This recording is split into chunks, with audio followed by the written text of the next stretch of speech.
Hello guys, welcome back to my channel. आज के video lecture में हम पढ़ेंगे इंटर स्पेसिफिक इंटरेक्शन। इसके प्रीवियस वीडियोस में हमने देखा था inter specific interaction and their types. आज हम इंटर स्पेसिफिक इंटरेक्शन एंड उसके टाइप्स को देखेंगे।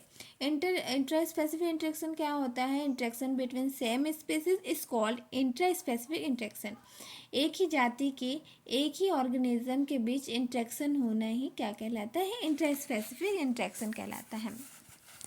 यदि इंट्रा स्पेसिफिक इंट्रैक्शन पॉजिटिव या बेनिफिट है तो ये क्या करेगा? उनके सर्वाइवल को बढ़ाता है और उसका रिप्रोडक्शन जो क्षमता होती है उसको भी बढ़ाता है। अगर किसी कारण दो जीवों में जो आपस में इंट्रैक्शन होता है वो नेगेटिव हो तो उनके जो सर्वाइवल क्षमता होती है उसकी फिटनेस को ये क्या करती है? कम करती है। फिटनेस क्या होती है? कम होती है। ये था इंटर स्पेसिफिक इंट्रैक्शन। अब इसके टाइप्स देखते हैं।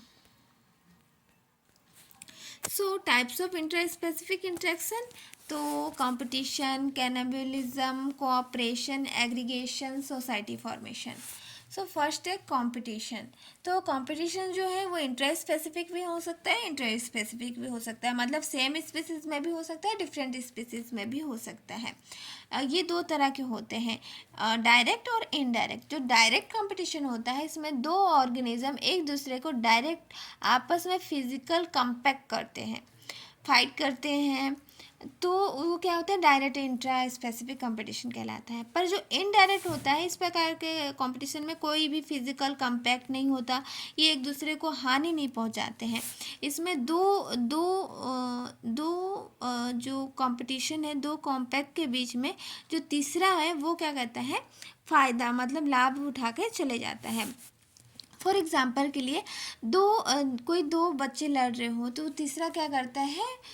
जिस सामान के लड़ रहे हैं उसको छीन के चले जाता है, तो उसका क्या हो रहा है? थर्ड वाले को बेनिफिट हो रहा है। विदाउट फिजिकल कॉम्पैक्ट कोई भी फिजिकल कंपटीशन या हानि नहीं पहुंचाता, उसको बेनिफिट होकर चले जाता है। बाकी जो दो लड़ रहे थे बच्चे उनको क्या हो रहा है? हानि पहुंच रहा है, वो दो जीव को हानि पहुंच रहा है। तो इसमें क्या होता है? कोई भी फिजिकल कंपैक्ट नहीं करता है, ये किसी भी फिटनेस को क्या करता है? कम कर देता है। अब रिसोर्स ले लेगा या रिसोर्स छीन लेगा तो क्या करेगा? उन लोगों का फिटनेस कम कर देता है। ये था इनडायरेक्ट कंपटीशन। नेक्स्ट देखते हैं कैनाबिलिज्म।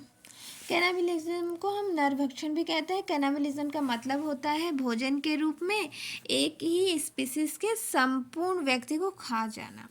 कैनाबिलिज्म का अर्थ है अपने ही जाति के प्राणियों के अंगों या फिर उसके संपूर्ण जो भी एनिमल्स को पूर्णतः खा लेना। ये ज़्यादातर मांसाहारी एनिमल्स में देखने को मिलता है। ये क्योंकि मांसाहारी एनिमल में ज़्यादा देखने को मिलेगा। ये क्या होता है? नेगेटिव इंट्रैक्शन होता है। ये जनरली कुछ समूह में होता है और ये क्या होता है? तब बढ़ जाता है जब ये अत्यधिक भोजन की कमी हो। जब क्या होती है? फूड सोर्स बहुत कम हो जाता है, तब वो क्या करते हैं कि अपने सर्वाइवल के लिए अपने ही स्पीसीज को क्या करते हैं? हार्म पहुंचाते हैं या पूरी तरह खा लेते हैं। और ये क्या होता है? इसकी वजह से जो पॉपुलेशन वो धीरे धीरे कम होने लगती है, और जो ज़्यादा अगर पॉपुलेशन बढ़ गया है तो वो कंट्रोल में आ जाता है इसके थ्रू, क्योंकि वो स्पीसीज को क्या कर रहा है? खा ले रहा है पूरी तरह।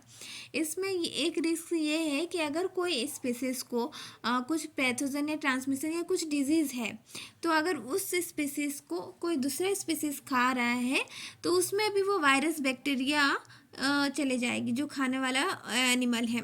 तो ये क्या होगी? आगे जनरेशन में भी ये डिजीज़ चलती जाएगी। तो ये इसका एक रिस्क है, ये साइड इफ़ेक्ट है कैनाबिलिज्म का।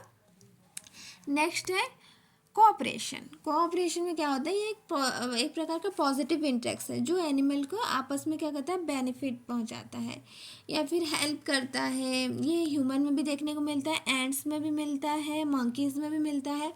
हमें एंड्स में किस टाइप से मिलता है? तो जब चींटी एक स्थान से दूसरे स्थान तक भोजन को लेके जाती है, तो वो क्या फूड पार्टिकल को लेके जाती है, तो वो चींटी एक दूसरे को पकड़ाते हुए लाइन बार धीरे धीरे आगे चलती है, पास ऑन करते ही चलती है। तो ये इस तरह से क्या कर रहे हैं? एक तरह से हेल्प कर रहे हैं। तो ये एंड्स में होता है। मंकीज़ में क्या होता है? मंकीज़ क्या करते हैं? एक दूसरे को क्लीन करने के लिए या फिर बालों में कुछ फंस गया हो तो उसको निकालने के लिए वो क्या करते हैं? हेल्प करते हैं, मतलब कॉपरेट करते हैं एक दूसरे के साथ। तो वो क्या कहलाता है? कॉपरेशन कहलाता है। नेक्स्ट है एग्रीगेशन।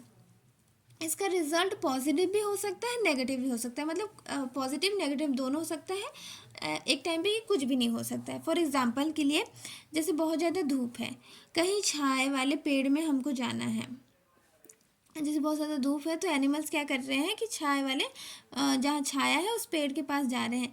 तो डिफरेंट डिफरेंट जो एनिमल्स है वो क्या अब नॉर्मली जाके वहाँ पर इकट्ठा हो रहे हैं। इस केस में एक दूसरे को ना ये लाभ पहुँचा रहे हैं ना हानि पहुँचा रहे हैं। अगर यही भीड़ में क्या होगा, अगर एक दूसरे को ये क्या कहते हैं कंपेयर करने लगे, कंपटीशन करने लगे या फाइट करने लगे, तब इसमें क्या होगा, ये नेगेटिव इफेक्ट देगा। अभी क्या है, अभी एक दूसरे को कुछ भी ना पॉजिटिव दे रहे हैं ना नेगेटिव, कोई भी इफेक्ट नहीं दे रहे हैं। सो ये क्या है, एग्रीगेशन, ये पॉजिटिव भी हो सकता है नेगेटिव भी हो सकता है। नेक्स्ट है सोसाइटी फॉर्मेशन। तो इसमें क्या होता है, highest level of positive interaction होता है इसमें, जिसमें एनिमल क्या होते हैं परमानेंटली एक दूसरे के साथ रहना सीख जाते हैं। ये ज़्यादातर हम एंट और बीज में देखते हैं। बीज क्या करती हैं, ये इंडिविजुअल होते हैं जो एक दूसरे के साथ ग्रुप में रहना सीख जाते हैं, एक सोसाइटी फॉर्म करके। जैसे बीज में क्या होता है, मधुमक्खी में इसमें सोल्जर होते हैं, वर्कर होते हैं, क्वीन होते हैं, ड्रोन होती है। तो इस तरह से अपने हर एक इंडिविजुअल काम को बांट लेते हैं और ये क्या कहते हैं मॉडिफाई होते हैं, कॉलोनीज बनाते हैं और छत्ता बनाते हैं। तो एक दूसरे के साथ हेल्प करते हैं, एक तरह से सोसाइटी का फॉर्मेशन करते हैं। सोल्जर क्या करती है, काम करती है, वर्कर्स सोल्जर ये सारे क्या है कि काम करते हैं, फूड सोर्स लाते हैं, साफ़ सफाई करते हैं छत्ते की। क्वीन क्या करती है, रिप्रोडक्शन करती है। और ड्रोन जो होता है वो क्या करता है, मैथुन की क्रिया में पार्टिसिपेट करता है और ये सबसे छोटा होता है। सो इसमें क्या होता है कि ये एक तरह से सोसाइटी फॉर्म करती है। और ऐसा ही हम एंड्स में भी देखते हैं और सोसाइटी फॉर्मेशन हम मंकीज़ में भी देख सकते हैं। सो ये था हमारा स्पेसिफिक इंटरेक्शन, जिसमें हमने सोसाइटी फॉर्मेशन, कंपटीशन, कैनाबलिज्म और एग्रीगेशन और कॉपरेशन को देखा और ये क्या होते हैं। सो इतना ही। Thank you guys, watch my videos.